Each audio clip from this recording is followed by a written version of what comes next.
Okay, let's dive right into this explainer. If you've ever been part of a major enterprise system migration, you know the exact feeling. It's cutover weekend. The legacy system is completely locked down, the clock is relentlessly ticking toward Monday morning's go live, and you have to move hundreds of thousands of highly complex employee records into a brand new system perfectly. The pressure is absolutely immense. So today, we're looking at our hero tool for bulk loading massive amounts of data securely and efficiently, Oracle HCM Data Loader, which is widely known as HDL. To help us conquer this absolute beast of legacy data, we're leveraging some incredibly proven architectural frameworks and deep technical insights drawn directly from Business Insight Consulting. Their technical architecture guide outlines the rigorous, battle-tested methodologies you really need for successful conversions and integrations. It basically gives us a clear blueprint for avoiding complete catastrophe. So here is our architectural blueprint for this explainer. First, the high-stakes cutover. Second, conversion versus integration. Third, the anatomy of a DAT file. Fourth, the cascading failure trap. And finally, reconciliation gates. Let's get to it. Number 1, the high-stakes cutover, migrating to Fusion HCM. When you're migrating hundreds of thousands of complex records, we're talking active workers, historical assignments, salaries, absences, benefits, the whole shebang.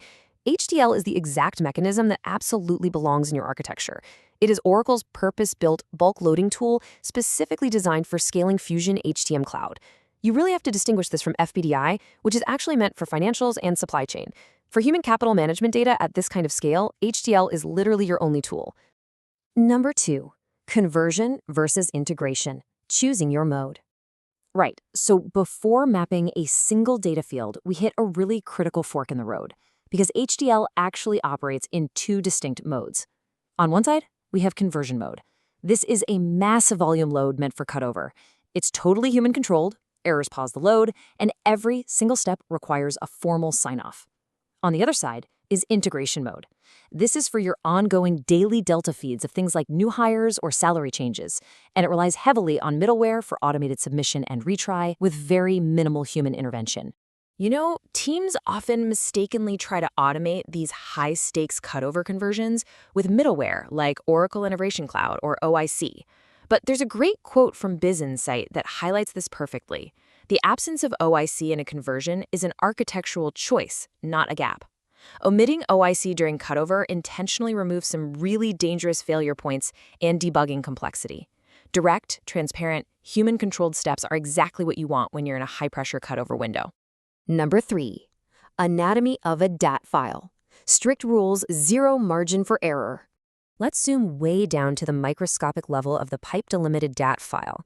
This is HDL's core format, and understanding its structure is completely non-negotiable.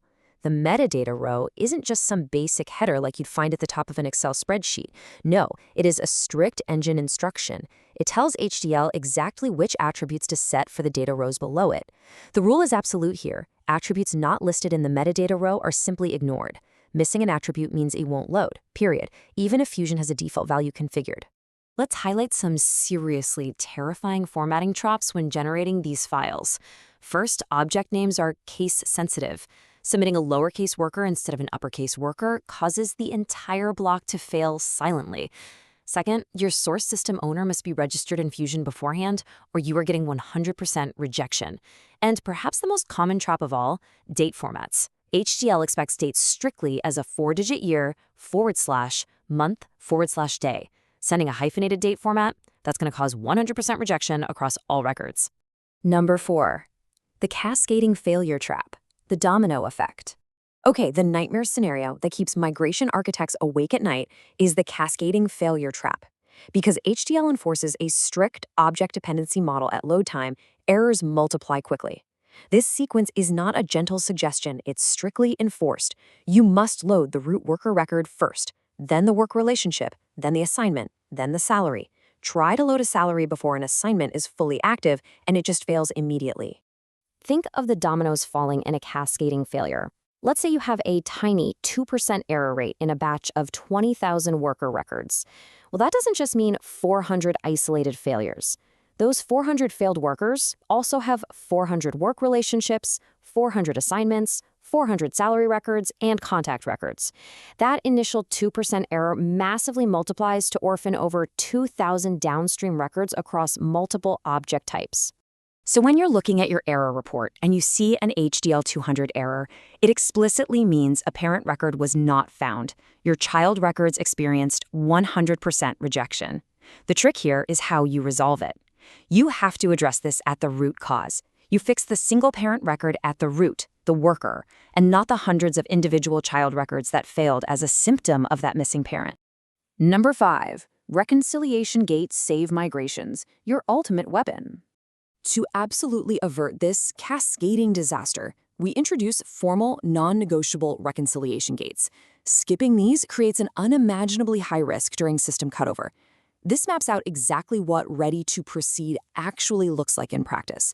You do not submit the work relationship file until the worker load is 100% verified and signed off. You do not submit the assignment DAT file until the work relationship is totally clear. It requires absolute discipline and sign-offs from both the migration architect and the functional lead at every single step. Controlling this massive sequential process requires an autonomous transaction processing or ATP staging framework. You must track every single record's status lifecycle. Data starts as extracted, gets checked to become validated, moves to in HDL when submitted, and lands as either loaded or fusion_error. This ensures you only ever push thoroughly validated data into the HDL engine, and you know exactly which records are in flight at all times. The final gate before cutover sign-off is a strict three-way reconciliation. It's really not enough to just see succeeded on the load job. Your raw source file count, your ATP staging loaded count, and the actual target count queried directly in Fusion must perfectly match. All three of these have to align before you can declare an object successfully migrated. So, I'll leave you with this final thought. During conversion, the source system ID you set becomes the permanent cross-reference key. Every single ongoing Delta integration load depends on it for duplicate detection for the entire lifetime of the system. So you really have to ask yourself, is your legacy data truly ready for the unforgiving reality of Fusion HDM? Understanding the strict rules of HDL isn't just a fun technical exercise. It's the only way to architect a flawless cutover.